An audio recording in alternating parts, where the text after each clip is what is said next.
हरे कृष्णा, राधे राधे। ममता blog में आप सभी का स्वागत है।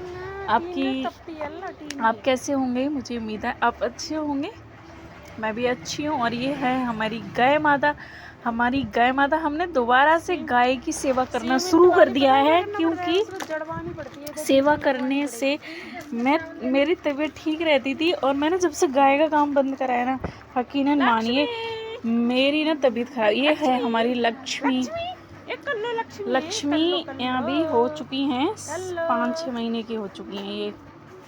और तो ये हैं हमारे बांके बिहारी के दर्शन, और ये हैं गोपीनाथ के दर्शन, ये हैं राधा वल्लभ के दर्शन। राधा वल्लभ ये हैं हमारे प्राणनाथ राधा रमण लाल।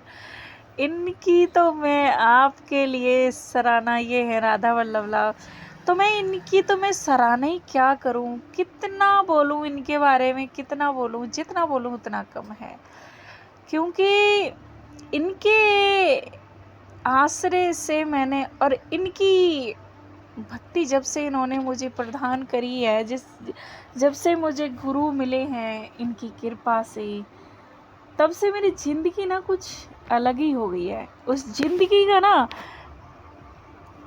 जो ये जिंदगी देखे, प्रभु की कृपा देखे, मैं सारे दुख दर्द ना भूल गई हूँ। किस लिए?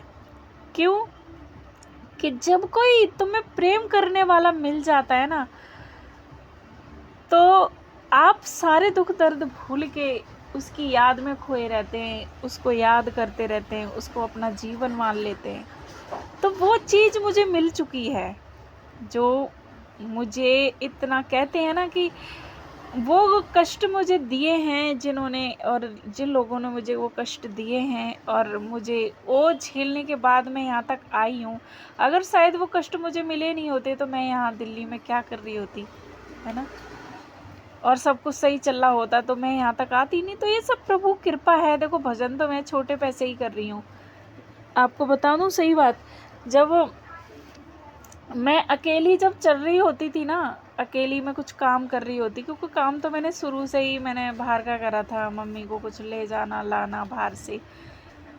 तो मैं छोटे पैसे काम कर रही थी ना, तो मैं, पता है, राम नाम रटती थी, भोले बाबा की सेवा बहुत करती थी। मैं राम का नाम रटती रहती थी अकेले में, और भोले बाबा की शिवलिंग के पास बैठ के ओम नमः शिवाय का जाप करती थी। मैं छोटी सी थी, अभी की बात नहीं है। अभी तो चलो लगता है कि बहुत, और पर हाँ, पर मिले जो गुरु मिले हैं ना, मुझे दोनों गुरु मिले हैं, वो मुझे भगवान की कृपा से ही मिले हैं।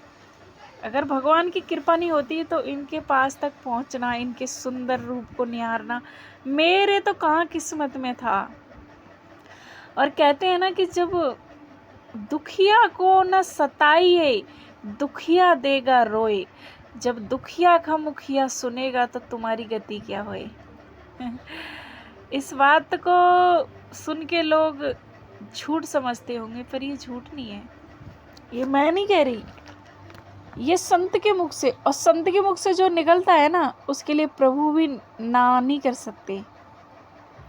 और ये हकीकत है, ये शास्त्रों में भी लिखा हुआ है कि तुम किसी के आम इंसान को सताओगे तब भी तुम्हें उन गुनाहों का, तुम्हें मतलब उन गुनाहों का, उन सताने का तुम्हें फल भोगना ही पड़ेगा। और तुम भगवान के भक्त के साथ तुमने धोखा करा होगा, या फिर तुमने छलावा करा होगा, या तुमने किसी भी तरीके से उसके साथ छलने का कोशिश करी होगी, तो आप कितना भी मतलब भजन करेंगे ना, कितना भी भजन करेंगी, तुम संसार के साथ अगर खेले होगे, धोखा किया होगा, तो प्रभु का भजन से वो कट सकता है। अगर तुम प्रभु के भक्त के साथ खेलोगे ना, तो तुम कितना भी भजन कर लेना, तुम्हारा भजन में मन नहीं लगेगा। और जब तक जिसके साथ तुमने करा है उससे तुम माफ़ी नहीं मांग लोगे, जो भजन करता होगा उससे तुम माफ़ी नहीं मांग लोगे, तब तक तुम्हारे पाप कट नहीं सकते और आपका भजन सिद्ध नहीं हो सकता। आप चाहे कितने भी महात्मा ज्ञानी बन जाएं, और इन चीज़ों से तो वो लोग दूर होते हैं जिनको संसार में रहना होता है, मतलब होता है, और संसार को देख के अपनी इच्छाओं की पूर्ति में लगे होते हैं कि मुझे ये करना है, वो करना है। यार हम कर क्या सकते हैं? एक बात बताओ, हमारे कहने से सृष्टि रची है, हमारे कहने से हमारे प्रभु ने हमें जन्म दिया है, हमारे कहने से हमारी सांस चल रही है? नहीं ना। तो आपके कहने से क्या हो सकता? कुछ भी नहीं हो सकता। तो क्यों नहीं अपने प्रभु की शरण में हम अपने आप को सौंप देना चाहिए, और उनकी शरण में हमें जाने के बाद फिर हमें चिंता अगर बचती है संसार की, तो अभी तक हम अपने प्रभु की शरण में सच्चे मन से अभी तक गए नहीं हैं। और जिस दिन हम प्रभु की शरण में पहुंच जाएंगे और हमें संसार की चिंता सताएगी नहीं, और हमें आगे पीछे की कोई भी हमें चिंता नहीं रहेगी, तब समझ जाना कि प्रभु की तुम पे कृपा होने लगी है।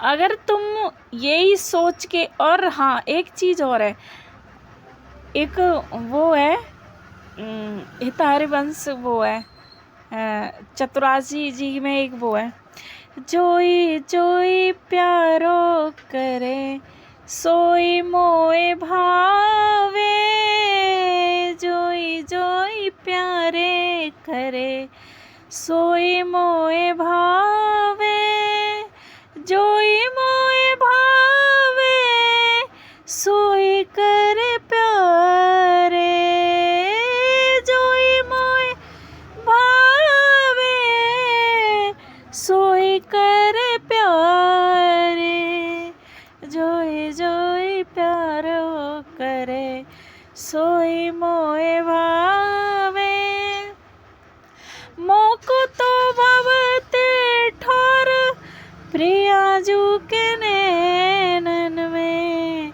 प्यारे भय नैनन के तारे,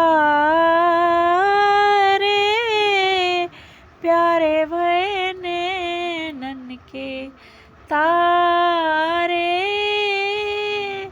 जोई जोई प्यारे करे वोई मोए भावे। तो समझ लेना कि जो प्रभु कर रहे हैं वो आपको अच्छा लग रहा है, जो आपको अच्छा लग रहा है वो प्रभु कर रहा है, तो समझ लेना आप पर कृपा होनी शुरू हो गई है। ये आपके अनुभव में आने लगेगा। और रही बात कि हमारी ज़िंदगी में पता है कितनी सारी कामनाएं होती हैं कि बहुत सारा धन कमाएं हम। अच्छी बात है, धन कमाना कोई गलत बात नहीं है, ठीक है। पर हाँ, प्रभु का भजन छोड़ के तुम सोचो कि माया को मैं जीत लूँगा और माया को अपने चरणों से मतलब ला के ही रहूँगा। माया कभी कृष्ण के बिना रुकती नहीं है, माया कभी कृष्ण के बिना रुकती नहीं है। और माया जहाँ भी जाती है, जहाँ कृष्ण का वास होता है ना, वहीं रुकती है। तो मेरा आप सभी से यही कहना है कि अगर आपको माया को रोकना है तो माया पति को भजना शुरू कर दो। माया पति को भजना शुरू कर देंगे ना आप, माया आपके पीछे पीछे घूमेगी। ये सच बात है। आप सभी से यही निवेदन है, धन के पीछे भागने की बजाय तुम धन के पति के पीछे भागना शुरू कर दो, और आपके पीछे लक्ष्मी भागना शुरू कर देगी। आपको मैं ये नहीं कह रही, मैं इसलिए नहीं कह रही हूँ कि आप मतलब आपने ज़िंदगी में बहुत सारी ट्राई करी हैं, बहुत मेहनतें करी हैं, बहुत नौकरी पाने की ज़रूरत करी है, बहुत मतलब जॉब करने की ज़रूरत आपने मतलब अच्छा समझा है, बहुत ज़िंदगी में बहुत कुछ करना अच्छा समझा होगा। एक बार मेरे कहने से आप भजन करना शुरू कर दो ना, आपकी ज़िंदगी बदल जाए। तो जो आप कहोगे वो करने के लिए मेरा नाम बदल देना। और बताओ, तो ये चीज़ है। अगर दूसरी रास्ता हमें अपनानी पड़ती है, प्रभु को छोड़ के हमें संसार में जीना पड़ता है, धिक्कार है ऐसे जीने पे, धिक्कार है ऐसी सांस लेने पे जो प्रभु की एक एक क्षण, एक एक उनके नाम के बगैर। अरे हाँ देखो, उनका नाम तो हम मुख से ले भी सकते हैं, एक दिन ऐसा आ जाना चाहिए जो हमारे रग रग में खून बह रहा है ना, वो भी एक हमारे कृष्ण नाम का बहना चाहिए। आनंद आने लगता है। आप करके तो देखिए कभी, ऐसे आप करेंगे ना और प्रभु की कृपा देखेंगे ना, आपको रोने के अलावा कुछ नहीं आपके पास बचेगा, सिर्फ आप रो देंगे। क्यों? कि जब प्रभु की कृपा वो करना देखता है ना, तो सिर्फ उसके पास रोना बचा होता है और कुछ नहीं बता। तो ये प्रभु है, हमारे प्रभु का श्रृंगार है ये। इनको देखो, इनको निहारो, इनका मन इतना मतलब लुभावना, आपको इतना विचलित कर देगा इनका श्रृंगार कि आप रुक नहीं सकते। आप सोच के नहीं रुक सकते कि मैं प्रभु से इतनी दूर हूँ कैसे। और जिस दिन आपको प्रेम हो गया ना, सच्चा प्रेम प्रभु से, तो सच मानिए, ये मैं आपको गारंटी देती हूँ, आप प्रभु के बगैर क्षण नहीं रह पाएंगे।